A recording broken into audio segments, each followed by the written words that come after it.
Assalamualaikum warahmatullahi wabarakatuh. Perkenalkan, nama saya Zaratul Inaya. Saya dari Prodi PGSDC 2020 NPM 1119200. Di sini saya akan menjelaskan jenis-jenis perpustakaan. Yang pertama, perpustakaan sekolah. Perpustakaan sekolah jumlahnya lebih banyak karena setiap sekolah memiliki perpustakaannya sendiri-sendiri. Mulai dari jenjang sekolah dasar, sekolah menengah pertama, sekolah menengah atas, bahkan di perguruan tinggi pastinya ada perpustakaannya masing-masing. Keberadaan perpustakaan sekolah tidak lain dan bukan sebagai sarana belajar mengajar, menyediakan bahan bacaan yang relevan dengan dunia pendidikan sekaligus sebagai tempat rekreasi. Selanjutnya, perpustakaan perguruan tinggi. Setiap perguruan tinggi memiliki kapasitas dan kemampuan berbeda-beda. Jika perguruan tinggi tersebut kecil, mungkin satu perguruan tinggi hanya ada satu perpustakaan. Tetapi, jika perguruan tinggi besar, maka ada banyak sekali perpustakaan di perguruan tinggi. Salah satu contoh perpustakaan perguruan tinggi yang saya kunjungi adalah di UGM. Seperti di Fakultas Psikologi UGM, mereka memiliki perpustakaan khusus psikologi tersendiri. Jadi, perpustakaan tersebut spesialis perpustakaan psikologi. Selanjutnya, Badan Perpustakaan Daerah. Perpustakaan daerah selalu ada di daerah di seluruh Indonesia. Jumlahnya lebih sedikit dibandingkan perpustakaan sekolah atau perpustakaan perguruan tinggi. Sebagai perpustakaan daerah, maka perpustakaan ini diurus oleh masing-masing pemerintah daerah. Meskipun perpustakaan daerah, jangan bayangkan keterbatasan akses. Ada juga loh perpustakaan yang tetap kece badai dan keren.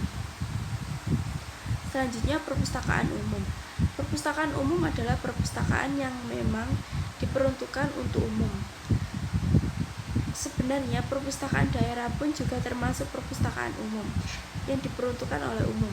Hanya saja dari segi pengaturan diurus oleh pemerintah daerah. Sedangkan perpustakaan umum dalam hal ini adalah perpustakaan yang diperuntukkan sebagai lembaga pendidikan masyarakat umum. Karena ada juga loh perpustakaan bukan umum, memang tidak boleh semua orang mengaksesnya. Jadi hanya anggota tertentu saja.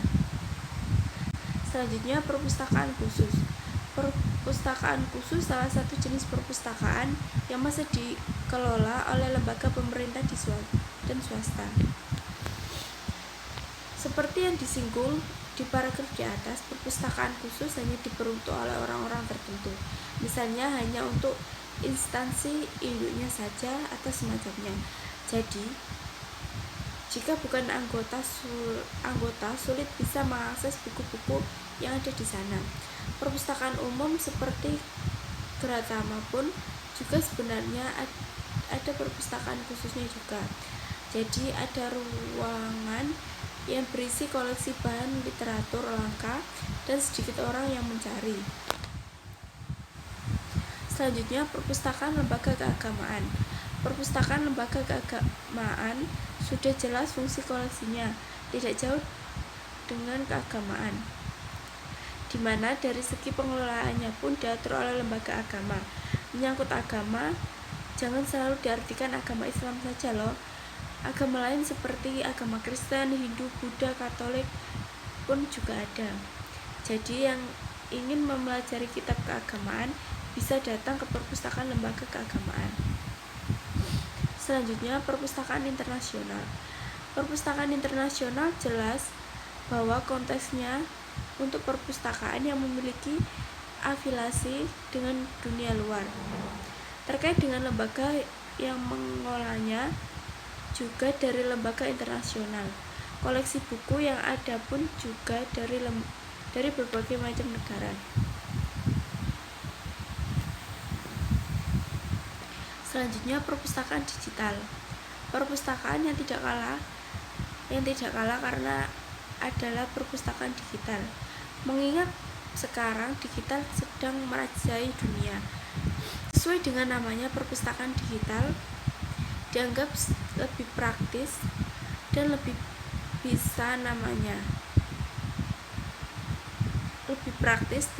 bisa dinikmati di mana saja dan kapan saja.